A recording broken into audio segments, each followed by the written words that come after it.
All right, so let's get into the nitty gritty of tonight. As I said, we're going to be talking about tonality. I'm just going to be speaking for the next 6 minutes, and then I'm going to get you guys interactive throughout the rest of the night. So really, really pay attention to everything that's here right now. Okay, so to really make an influential impact of a conversation with a complete stranger, and we're not just talking about just a female, we're talking about anyone. Like, who here would love to have an influential conversational skill in them? Absolutely, that's why you guys are here, right? So in previous workshops, we've talked about the words that we're using, and the last workshop that we did is the body language, right? Body language makes up a huge portion of influencing someone, okay? Whether we are talking to a team at work, or whether we're influencing a female that we're attracted to at a social bar, and we want to actually have her engage in a conversation with us to the point where she's like, this guy seems interesting. Yes, I will give him my number, okay? So we're going to focus on the tonality today, and that makes up how much percent of the communication? 38. Is that a small or a big percent? It's a big percent, right? Okay. So there's 3 key factors that I'm going to talk about right now, and I want you guys to really ingrain this in your brain, okay? This is a very important one that I teach all of my students. What you reflect is exactly what you project, okay? What do I mean by this? So during a coaching session, when I take a student out, let's just say we're walking down South Bank on a sunny Saturday morning, and we're asking for directions, and we're just like, hey, excuse me, do you know where Melbourne Central is? Or we're just asking for directions of a coffee shop. If you talk to her in a very polite manner, hey, excuse me, do you know where a coffee shop is? Guess what type of response you're going to get back? A very polite one. And what else? Yeah, very platonic. They're just going to be like, oh, yeah, just try somewhere down there. I think you should be fine. Okay, cool. Yeah. And you're like, damn, this is so hard. How come... I'm trying here and these girls aren't giving me anything. How do I even show my intent? So if you're just like, hey, excuse me, do you know where Melbourne Central is? Imagine I did this for the whole event tonight. Hey guys, yeah, thank you for coming along. Who's enjoying today? Yeah. Like, you guys would be like, shit, I'm leaving, right? You wouldn't feel engaged. So if you want to get that investment back from a person, you need to raise your enthusiasm and you need to raise your energy, yeah? So you might not have it in you yet, but you switch it on and you just put out 40% more projection. You put on that expression on your face. Does that make sense? So imagine if I then did the same thing and was like, hey, excuse me, you look like the type that knows where I can find a really good coffee shop around here.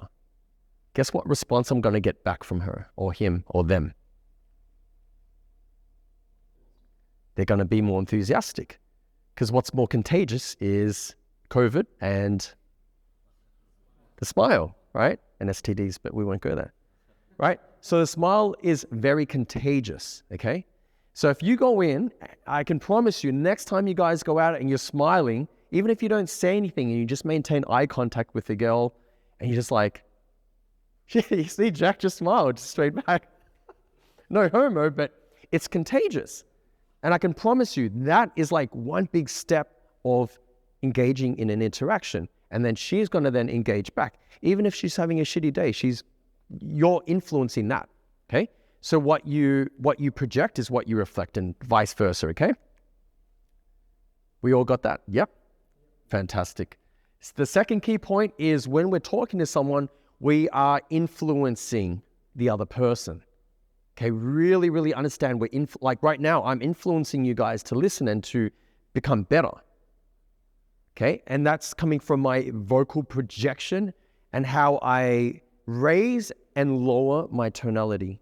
Okay, think of it like a roller coaster. Okay, I bring my vocals up and then down when I want to make a really solid point.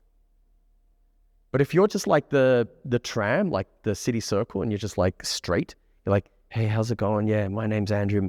Yeah, my day's been really good and blah, blah, blah, blah, blah. And, I'm, I work in IT for 8 years and I'm just very logical, and I just talk like this, and I've been used to talking like this forever. There's no emotion, there's no influence, there's no impact, okay?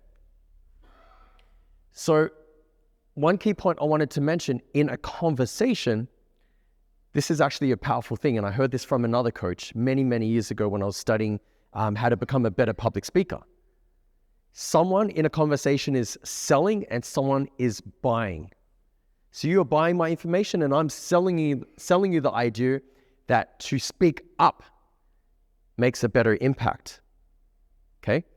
So let's put it into this scenario. This is an example I teach all of my students on the first day. If you see a whole bunch of kids graffitiing, and let's just say you are a police officer on your first day at work, you need to sell the idea to them that they have to stop graffitiing, otherwise you're going to take them to jail. Now, they're either going to buy what you just sold them, or they're going to sell you the idea that, nah, screw that, I'm just going to continue graffitiing. Okay? So someone's buying and someone's selling. So how do you feel we could influence them to stop graffitiing? What would we do in the conversation? Absolutely, talking a more aggressive. Yep, what else could we do? Anger. Yep, show anger. Sure. Sorry? Show disapproval. Yeah, absolutely. Escalate your voice. Fantastic. Absolutely. So yes, all of you guys are right. Maybe not show anger. Police officers, they need to maintain like a very kind of, stoic. Yeah. But let's just say we want to influence them. If we did this, hey, excuse me, guys, can you please stop graffitiing? It's not good. Do you think they're going to listen to me? No, they're going to laugh and think, who is this guy? Did this guy just get a police uniform from the op shop? At least, let's just say I did it again. Guys, stop graffitiing right now. Do you think I'd have more of an impact then? Absolutely. One thing I want you guys to practice when you're up here on stage in a moment is, you're probably noticing I'm doing this as well, be good at eye contact as well. Yep. Like I'm not just staring and talking to one person. I'm actually scanning the room, and then I lock onto eye contact with someone, and then I look onto someone else, and then I look around. That's actually really important. Like eye contact, we did go over that on the last event, but eye contact is a super important part of your communication as well as your tonality, whether you want it to go up or go down, okay? The third key point I want you to take away is having a congruent expression in your tonality and the words. Well, really the emotion behind the words, okay? So has anyone seen 40-Year-Old Virgin here? Absolutely. One of my actually, that's my most favorite comedy film ever. I could watch that over and over and over. Steve Carell's my favorite. And then you look here with Daniel Craig from as James Bond. One of the best James Bond actors, I feel, when it comes to being very sexual in how he delivers his speech. So when you think or watch some of the scenes, he's like, hey, let's go back to mine. You know what I mean? And it's you feel it. You feel that sexual energy. Hey, Ethan, come back to mine. Right?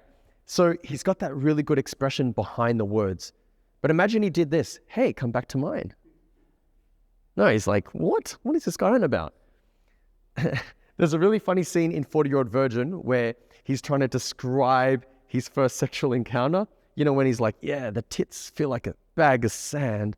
And she just said, oh, you're so nasty. I just want to fuck. Right? And the congruency behind the words does not match. So really, really important key one there, guys.